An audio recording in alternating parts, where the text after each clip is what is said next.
So it says I'm live. Okay, I see you live. Oh, I got a ding this time, so maybe it'll work. Okay, he's live now. RD, do you see him? Okay, great. Oh, now I see people now. Okay. Hey, Mother Brenda, how you doing? Now I see numbers coming up. Okay. I don't know if I just need to stay on this side of the room or I what. thought so. Guys, I thank you guys for being patient with us. RD, are you on? I need to. I see the video. Okay. So Curtis, do you see where you can add him in? I was asking. I see Sharon. I see Mother Brenda. I see two people that I can add on. He's gonna pop up eventually here. It'll pop up in a second. So I like it. See, like that. Come on. He said he just liked it. All right. And she popped up. Now Sharon popped off. So it's showing that we have 7, but can you see me or are you seeing what I'm seeing on the screen? I can see you. RD, Oh, okay. RD, what do you see? Hers. Okay. All right. A bookshelf. And a bookshelf. Yep.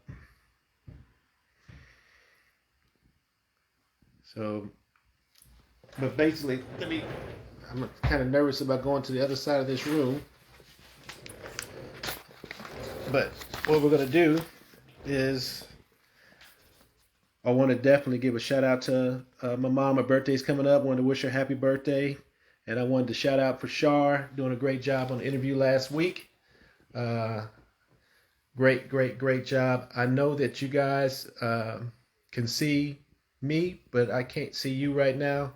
What I'm trying to do is wait till it'll allow me to add RD, who we're going to interview. So if you guys be patient with me, we're going to go through our regular steps here. Like I said before, you guys know me. I'm Curtis Carr. I got over 30 years in leadership, 15 in a training capacity. Elevate is a company I founded. Me and my wife are the leaders of this company, and what we do is equip leaders for tomorrow. So our desire is to help people that are passionate about growth and desire to progress, and to give them some tools that'll hopefully shorten the curve. Pretty confident we can shorten the curve and get you in a position where you want to be. What we do is we usually share the jokes at this time. We're about 7:12, and since it's not letting me add RD, we're going to go to the jokes. The first joke. What kind of exercises do lazy people do? What kind of exercises do lazy people do? Shar, any opinions? What kind of exercises do lazy people do? Hey, Miss Karen, and my sister there, Sharon, appreciate you coming on. Mother Brenda said none. They don't do any exercises. What kind of exercises do lazy people do? They do diddly squats. Diddly squats. I thought that was pretty funny. No laugh from Shar. So, yeah, she's trying to fix the problem. What do you call a mound of cats? Hey, my mom and dad are on. Tamika, it's good to see you on. What do you call a mound of cats? A meowton. A mountain. So, and like the last one, thank you. Let's go back and see if we can add RD. It's letting us add everybody but RD. Man, I got it got 4 people on here. The last one. Why don't some couples go to the gym? Oh, Aunt Stephanie said so sad on that meowton. What kind of exercise? I'm sorry. Why do some couples don't go to the gym? Because some some people and some relationships just don't work out. They just don't work out. What do y'all think about that one? I thought that was a pretty good one. So we're up here trying to tell these jokes while we're having technical difficulties. Um, basically, um,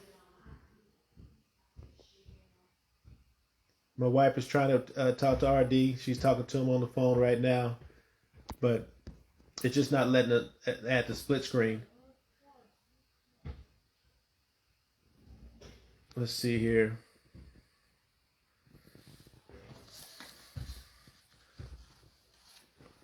But what we can do, Alec laughed at that one. Aunt Stephanie liked that one. So you know, if it does well, we'll keep it moving another week. The jokes almost got kicked off there for a while because we were having a hard time getting some laughs. But looks like we'll go one more week with the jokes and see if we can do better. Let's see here. So, Char, what about doing audio?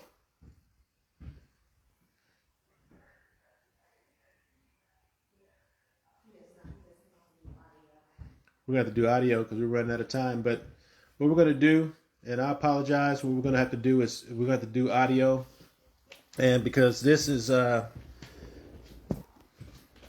we always had a commitment to get you guys out on time. So what I want to do is introduce RD. RD, can you hear me? I can, but you want to go through the phone, Char, or Yes. Yes, we're going to go through the phone. or do you want me to go through the? Okay. Yeah, we're going to go through the phone. That's if everyone can hear him. Can everybody hear him? If you can, just put a 1 down. If you can put a 1 down, if you can hear him. And then we'll. I guess I need to talk. Well, yeah. If you can say hello to everybody. Right now we have a. Hello. So this is Hello RD to Martin. everybody. Yeah. Help us out, Mother Brenda. Can you hear? Karen. Monty, Shante. So everybody can hear you. So that's a good thing. So everybody can hear you. That's a good thing. So, all right. So we're going to start the questions. I want to introduce RD first.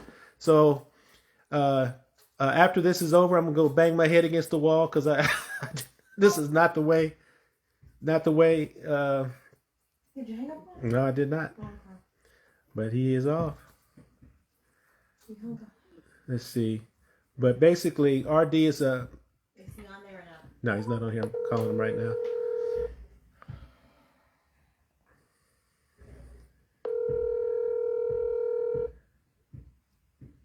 Can you hear me? Yeah, I can hear you.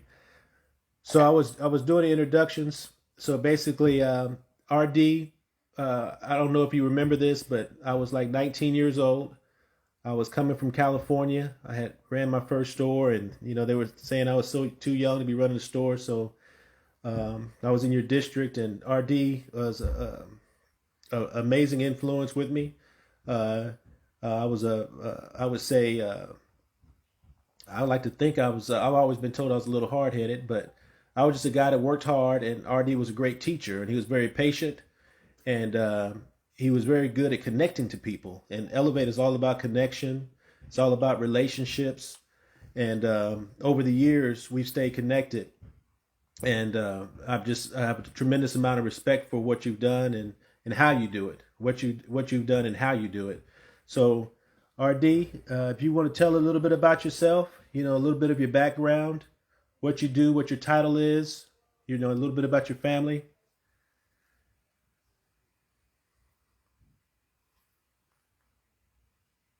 You there, RD? I am. There's a delay between the video and you, but so I'll get going. You ready? Yes, sir. So, all right. So my name is RD Martin, and Curtis and I have known each other for 30 years. Yes, sir. Does that sound about right? Yes, sir. So, and so, like Curtis said, we met at Sonic Drive-In. That was my first job.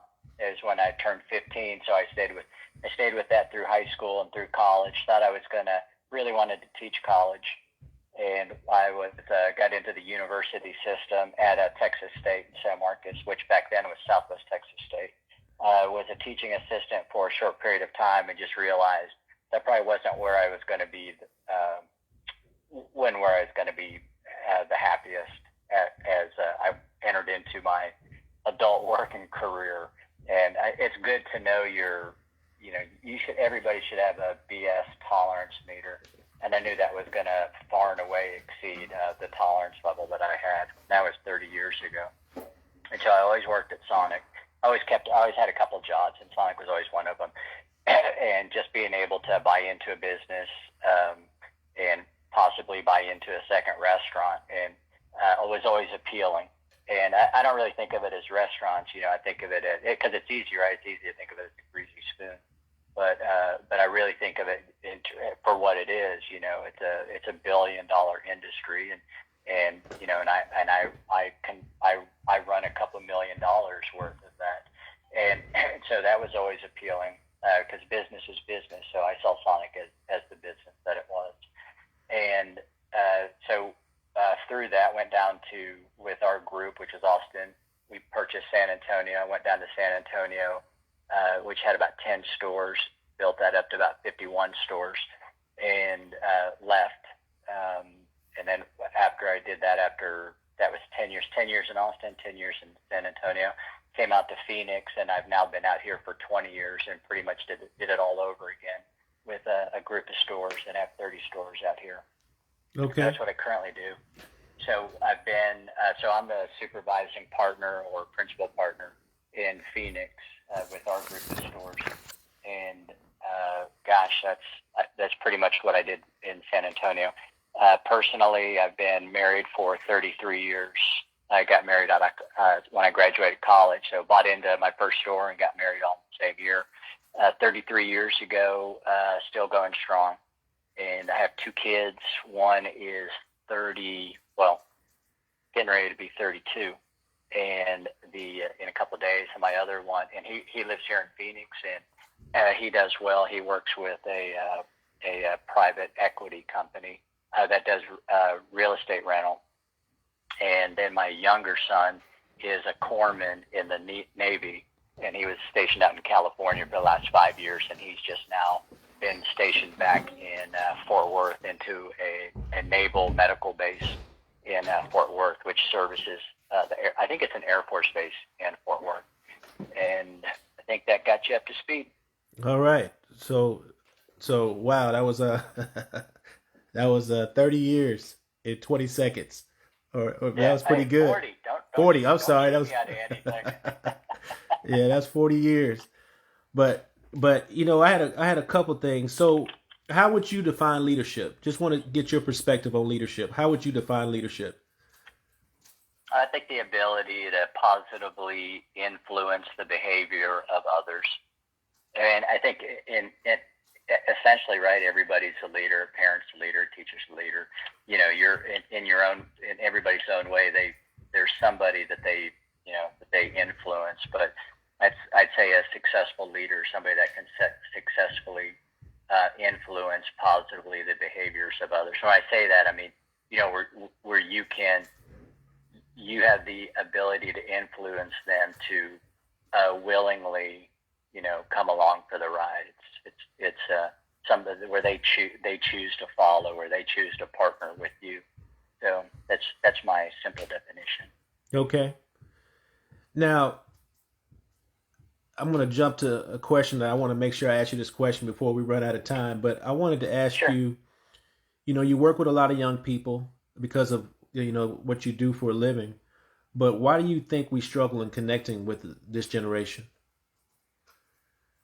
Oh, wow. Well, I like to think that I don't. So I think part of it is, I think it has less to do with this generation, and it has more to do with, your generation, yours being whatever generation that you're in. And I think it's just, I think when every generation has said about every other generation, oh, they don't know what I had to go through. They don't know what, how hard I had to work. And I had it so much harder, so much tougher. And boy, these kids nowadays, they don't want to work. Every generation has said that about every other generation. That can't possibly have been true, right? Or we'd, devolve instead of evolve. So I think it's more of sometimes when you're working with a 16-year-old or an 18-year-old, it probably helps to go, to think back to, well, what were your priorities in life? And I would tell people that, and I tell my GNs this, which is, if you think that the most important thing in a 17-year-old's life should be their job with you, that's your issue. That's not their issue. Would you tell your child that, hey, the most important thing in life should be, working at Sonic? It's not school. It's not family. It's not whatever other activities. It's working at Sonic Drive-In at 17 years old. You probably would not tell your child that. Yet, as employers, we tend to work with them and with that expectation, which is just not really a realistic expectation.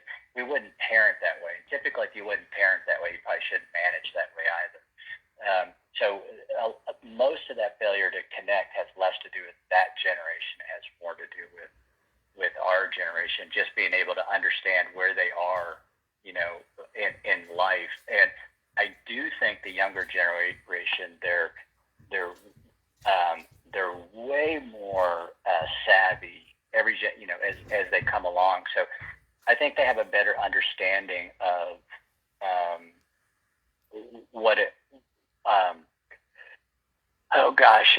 they just have a better understanding of the world in general, and I think they're more knowledgeable. I think they do come with a few more expectations. Of course, we commonly refer to that as entitlements, right? They feel entitled, but they're just a little smarter about how the world works, and I think sometimes it's more it's challenging in dealing with that, but it's just kind of how it goes.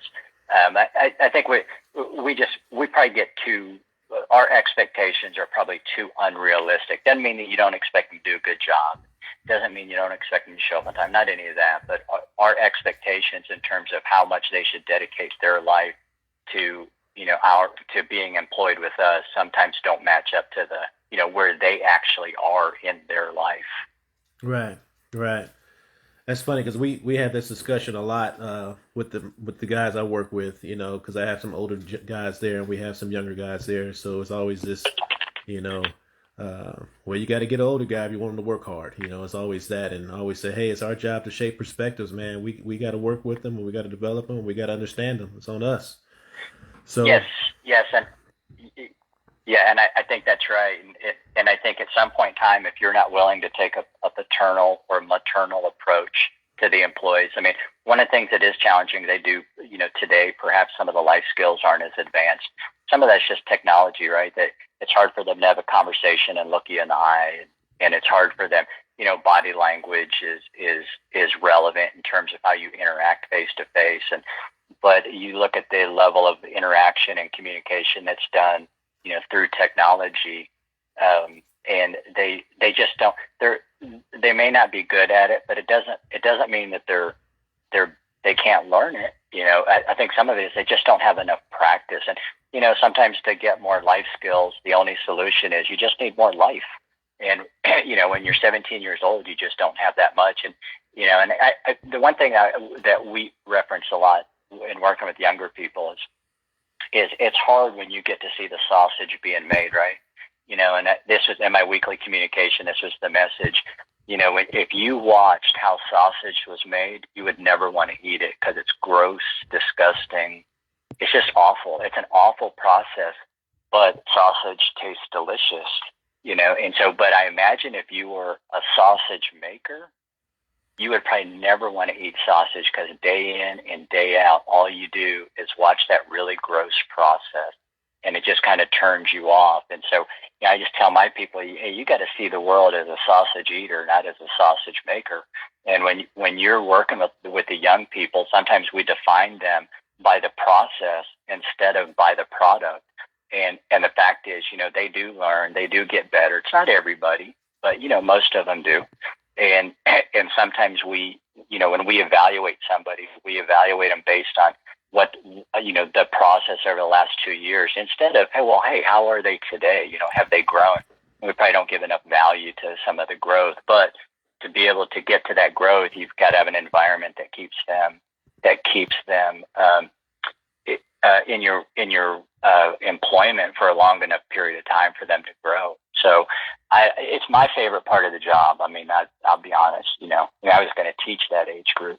So, Right. So to me, it's the most fun, being able to, and, if you want to get value, you're just going to have to learn how to add value. And what do they value? Do you value their schoolwork? Do you value their sports as much as you want them to value being your place of business? Right. And the kids are a little more savvy. They pick up on it. You're not genuine. You're not sincere. If all they are to you is a way for you to get a night off, that wears thin really quick. Right. Right. So I want to ask. I know this is our 26th episode, and we've always gotten off on time. I mean, every single time. I think one time we were 1 minute late. But I want to, if you're okay with it, if you can go an extra 15 minutes, if you can't, I understand, RD. But if you can, you're good? Oh, you go as long as you want. Okay. You know me. I appreciate it. And everybody that's on, we have the technical difficulties that last about 15 minutes. If you have to get off, I understand. But this is, you don't get these every day. If somebody is out there in the field working with what we call this generation. And we have a session coming up we call This Generation, because we're going to talk about the mindset and how we deal and we relate and connect with the people the young people these days.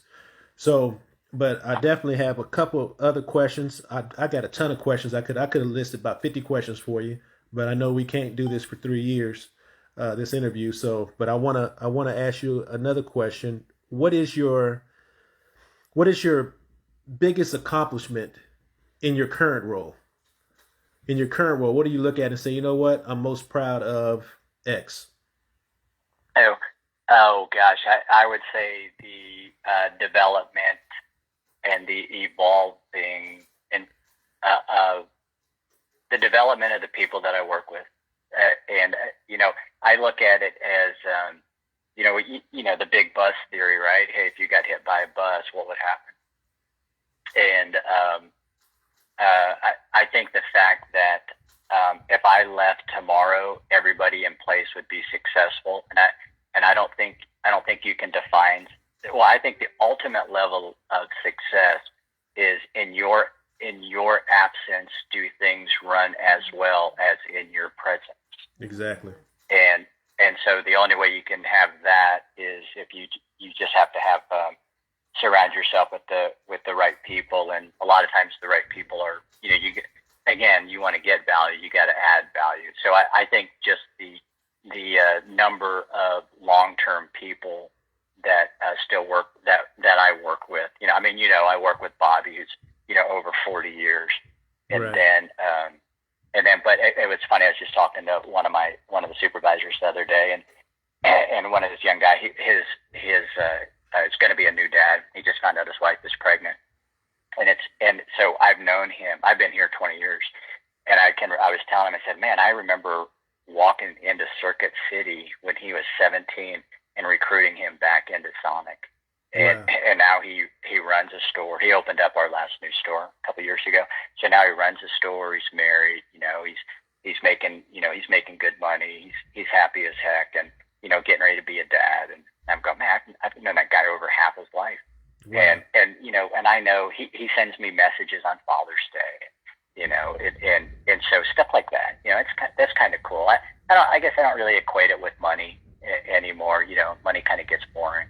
But people kind of keep it interesting, and so I would say that the ability to be able to surround yourself with as many good people as possible, and to me that's probably success.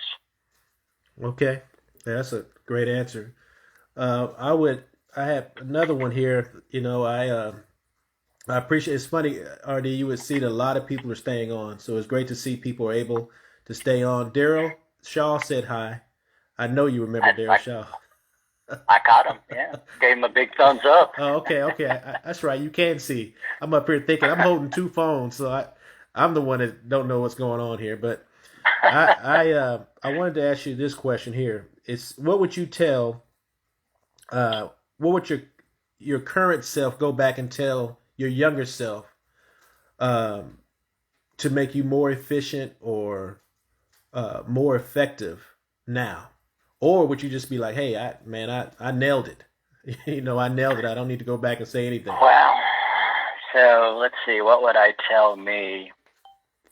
Well, on a personal front, I wish that I would have the time that I spent with other people's kids. I wish I would have spent that type of time with my own kids, more of it for sure. And then, from a business standpoint, I would say, when you choose who you choose to surround yourself with, always make sure it's character based, and never be surprised when people act in character. And expecting people to act differently than their character is your mistake more than their mistake. And if I would, if I really, as people are entering into the workforce, and my advice is, everybody should always find their happy spot, right? Whatever that is, that's, find your happy place. And I think a lot of that, when you're in business and you're surrounded with other people, your happy place a lot of times is determined by the people that you choose to surround yourself with. And so you surround yourself with the best possible people you can, and always choose character over skill, because it's way easier to teach skill than it is to teach character. Right. Yeah, we need to. That's a quote.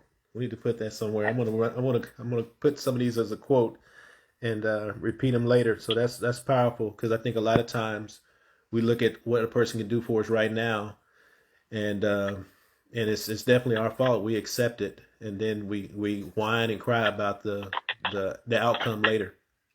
So yeah, I have one more thing on that too. I think the only thing you have 100% control over is your attitude, and never give away the power over your attitude.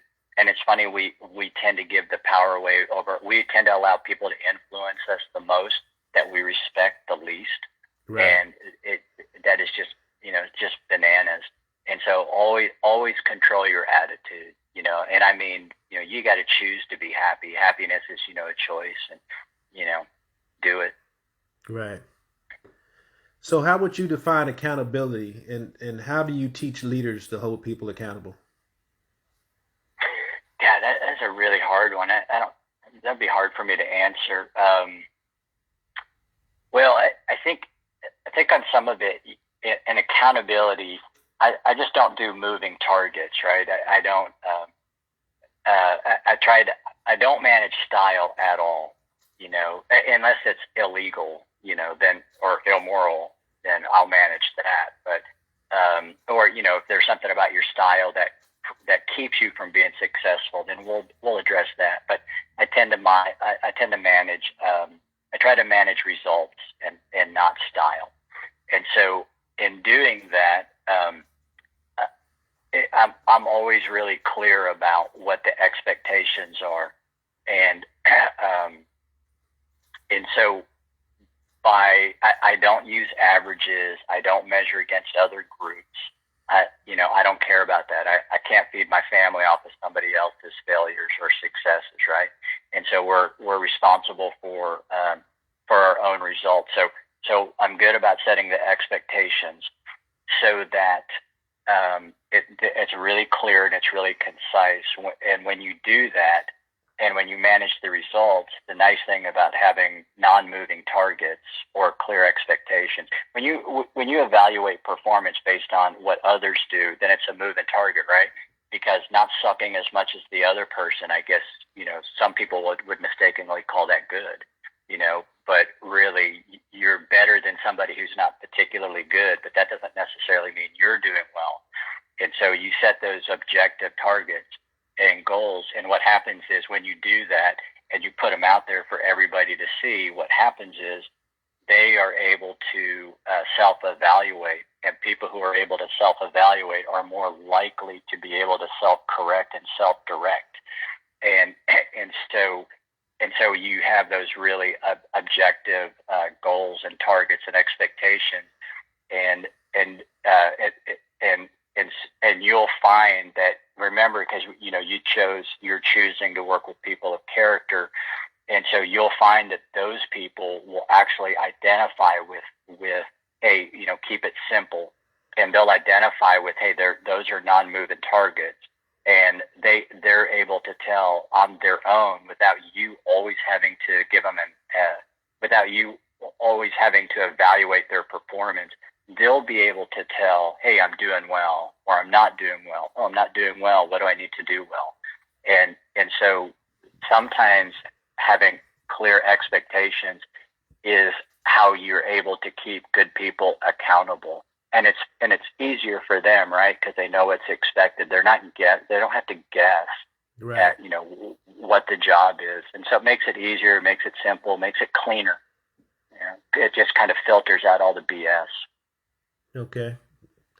So how would I don't think I answered your question particularly well, but well, yeah, you did. It's funny because we have what we call the I don't know if you've seen it, but we have what you call the growth formula, and the growth formula is expectations times accountability times patience cubed times affirmation squared. So it starts with expectations, and always, this is the stuff. This is not new stuff. I mean, it starts with making it clear.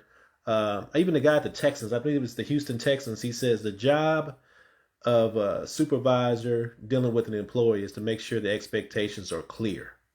And then he said yeah, the job of the person that's working for the supervisor is to make sure that he builds the confidence of that supervisor. So I thought it was neat how he said it, but it was just another way of saying it all starts with expectations. So I think it was answered really well. So yeah, you know how it is. You can't get mad at somebody for not doing well what they don't know they're supposed to do, right, and we do that a lot. It's easy to fall into that.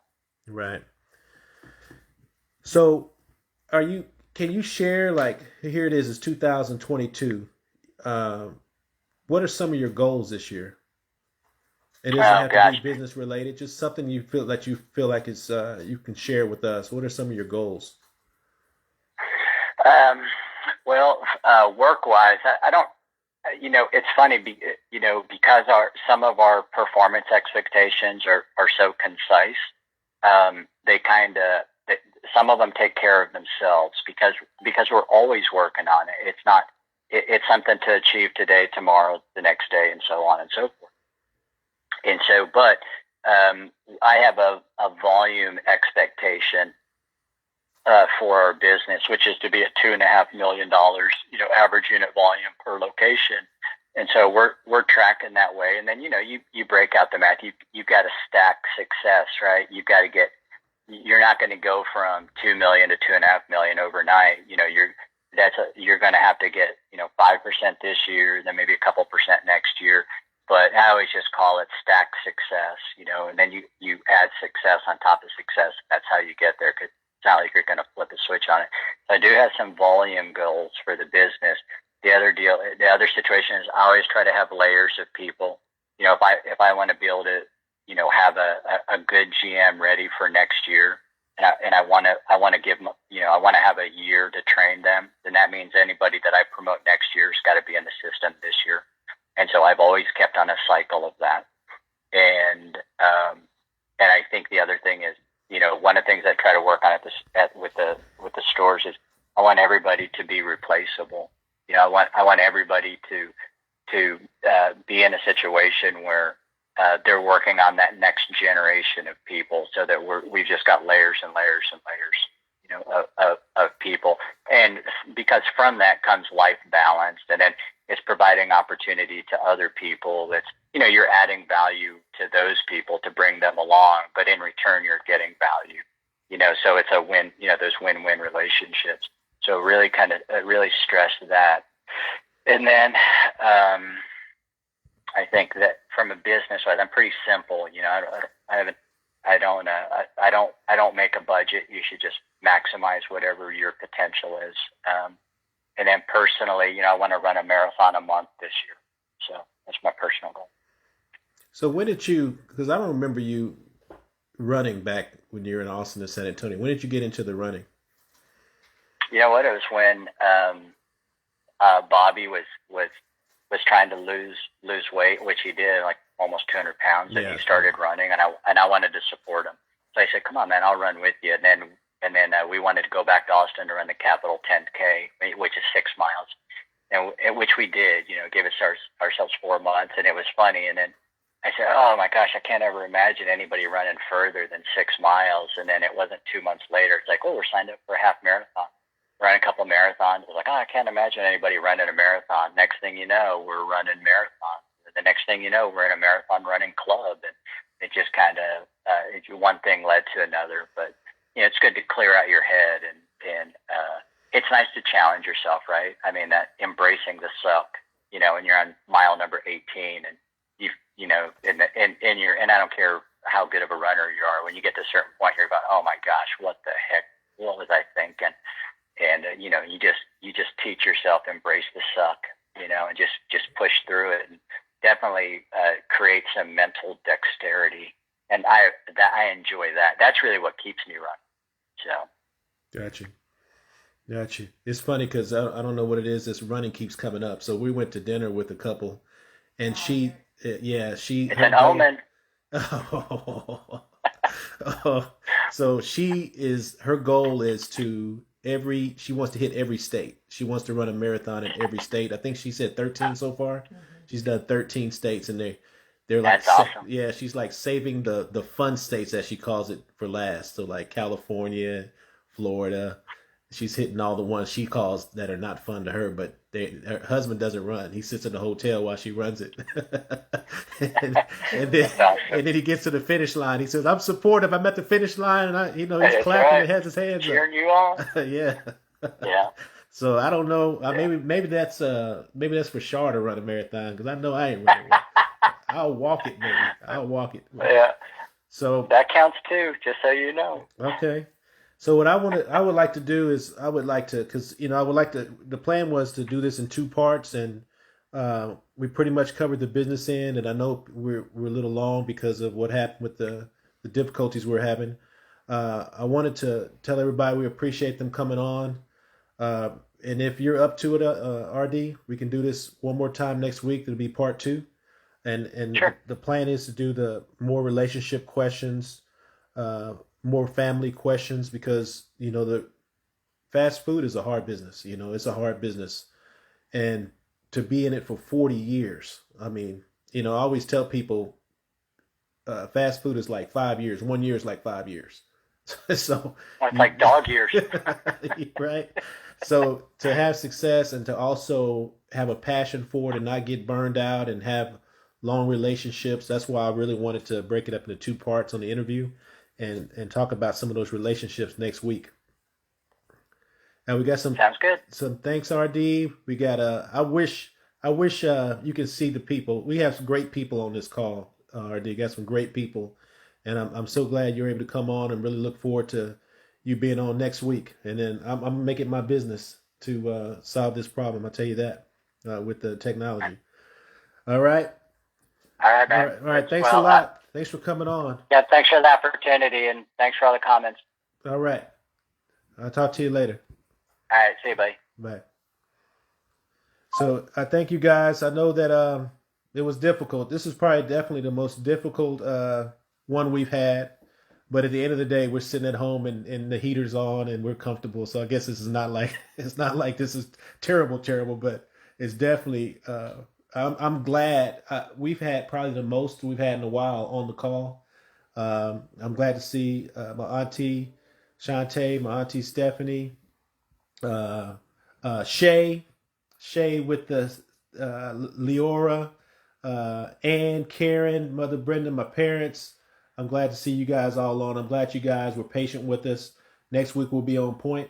I promise you that. And like I said, we'll make it our business to figure out what we have to do to get this so we can do interviews. Yes, last week it worked great. This week it did not. So thank you guys for staying on. I appreciate you. If you have any questions or comments, please put them down. You go to info at wemustelevate.com. And also, if you check out some of our offerings there. But what we want to do is really push and create a community of growth. And that's what we plan on doing with Elevate. It's going to be a community of growth. We have different things that we do. My sister-in-law, Sharon on, so I really appreciate you being on. And we're going to meet with you guys next week. Thanks you a lot. Thank you for your patience.